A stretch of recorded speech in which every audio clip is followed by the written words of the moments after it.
ایک دفعہ کسی بستی میں سے حضرت عزیز علیہ السلام کا گزر ہوا۔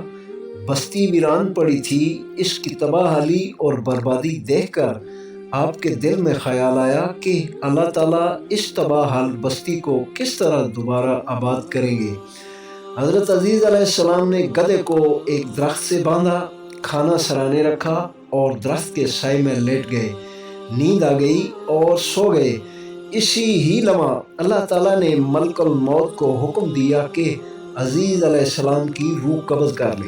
حضرت عزیز علیہ السلام 100 سال تک سوتے رہے۔ حکم ربی سے آپ کو دوبارہ زندہ کیا گیا۔ اللہ تعالیٰ نے آپ سے پوچھا، اے عزیز، کتنی دیر تک سوئے رہے؟ آپ نے جواب دیا کہ 1 دن یا اس سے کچھ کم۔ اللہ تعالیٰ نے فرمایا، نہیں، تم 100 سال تک مردہ پڑے رہے ہو۔ اور اپنے گدھے اور کھانے کو دیکھو، کھانا ویسا ہی تازہ تھا جیسا رکھا تھا، لیکن گدھا مر چکا تھا اور اس کی ہڈیاں پڑی ہوئی تھی۔ حضرت عزیز علیہ السلام بہت حیران ہوئے۔ اللہ تعالیٰ نے آپ کے سامنے آپ کے گدھے کو دوبارہ زندہ کیا۔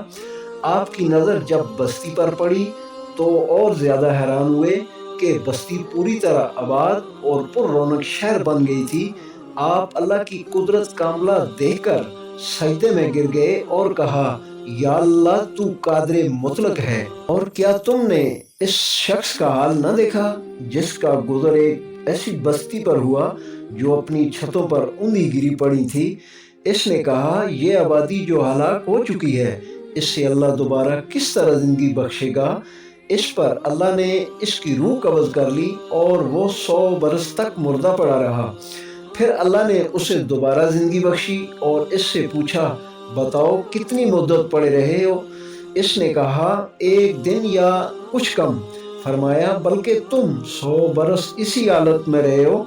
اب ذرا اپنے کھانے پینے کی چیزوں کو دیکھو کہ ان میں ذرا تغیر نہیں آیا۔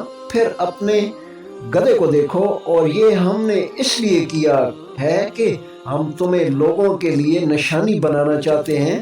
پھر دیکھو کہ ہڈیوں کے اس پنجر کو ہم کس طرح اٹھا کر گوشت پوست کس طرح اس پر چڑھاتے ہیں۔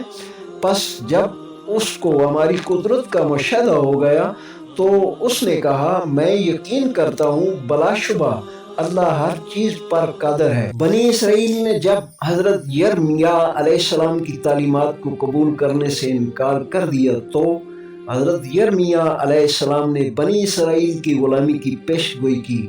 بخت نصر نے ارض مقدس پر حملہ کیا۔ اس حملہ میں بیت المقدس کو شدید نقصان پہنچا اور بنی اسرائیل کا مالی اور جانی بہت زیادہ نقصان ہوا۔ توریت کے تمام نسخے جلا کر راکھ کر دیے گئے۔ اسرائیلیوں کو قید کر کے بابل لے جایا گیا۔ ان قیدیوں میں کم سن حضرت عزیز علیہ السلام بھی شامل تھے۔ حضرت عزیز علیہ السلام کی ابتدائی تربیت بابل میں ہوئی۔ حالات اسیری میں حضرت دانیال علیہ السلام نے تربیت کی۔ بخت نصر نے اسرائیلی اسیروں میں سے صاحب علم و دانش افراد کو شاہی دربار سے منسلک کرنے کا منصوبہ بنایا۔ اس کی نظر انتخاب 4 افراد پر پڑی: حضرت دانیال علیہ السلام، حنانیہ، میشائیل اور حضرت عزیز علیہ السلام۔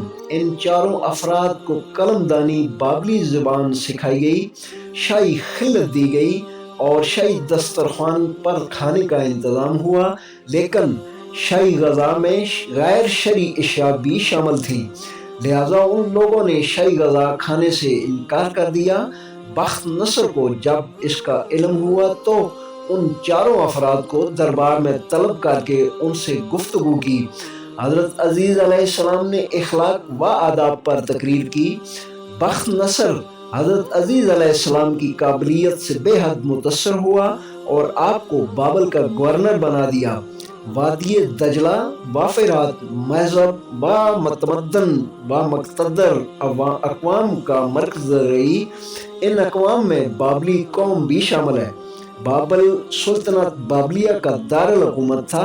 یہ شہر تمام اشورا شہروں سے زیادہ پرشکوہ اور قدیم تھا۔ شہر کا حدود اربع 65 میل تھا۔ دیوار پناہ 320 فٹ اونچی اور 80 فٹ چوڑی تھی۔ اس طویل اور چوڑی دیوار میں 100 دروازے تھے۔